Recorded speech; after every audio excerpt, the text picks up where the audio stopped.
Peygamber Efendimiz sallallahu aleyhi ve sellem döneminde Yahudiler kafalarına günlük yaşamın artık normal bir parçası haline gelir. Kıyamet gününde bize beddua eden, cehenneme giden, sakın kafirlerden olmayın. Kendilerini, kendi nefislerini unutanlardan olmayın. Nefislerini unutanlar, Allah'ı unutanlar gibi olmayın. Allah'ı unuttuğunuz zaman Allahu Ekber.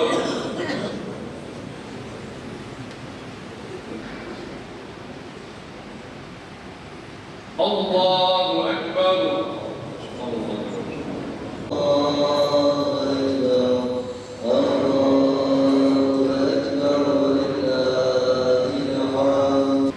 Bayramların hikmet ve önemini bize öğreten Peygamber Efendimiz Hazreti Muhammed sallallahu aleyhi ve selleme salat ve selam olsun.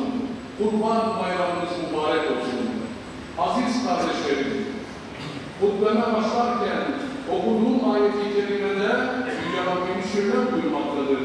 De ki, benim namazım, kurbanım, hayatım ve ölümüm, alemlerin Rabbi Allah içindir.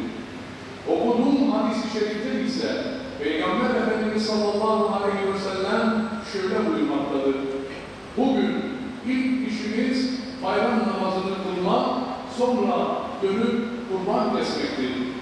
Kim böyle yaparsa sünnetimize uymuş olur. Peygamberin emridir.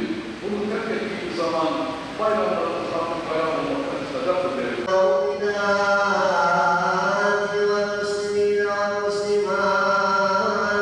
Velhamdülillahi kethîrâ ve subhânallahi teâlâ bukreten ve asîlâ. Allahümme barik alâ seyyidina Muhammedin ve alâ âli seyyidina Muhammed kemâ barak. Allahümme a'izzil İslam ve Müslümin. Allahümme rabbikil İslam ve Müslümin fi kulli mekân.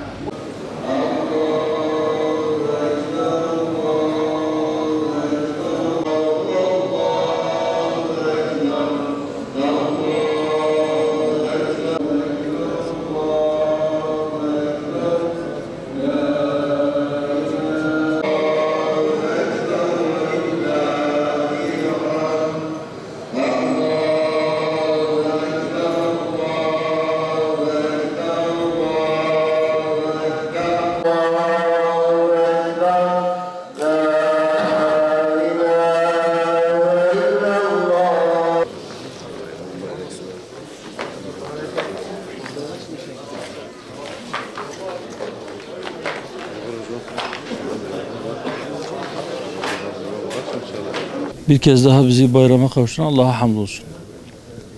Rabbim bayram sevincini uzun süredir yaşayamamış olan, uğramış olduğu zulümlerden dolayı hüzünlü olan kalplere de bu sevinci yaşatsın. 6 Şubat'ta çok şiddetli 2 depremle sarsıldık. 50 binden fazla can kaybımız var. İçimiz hala acıyor.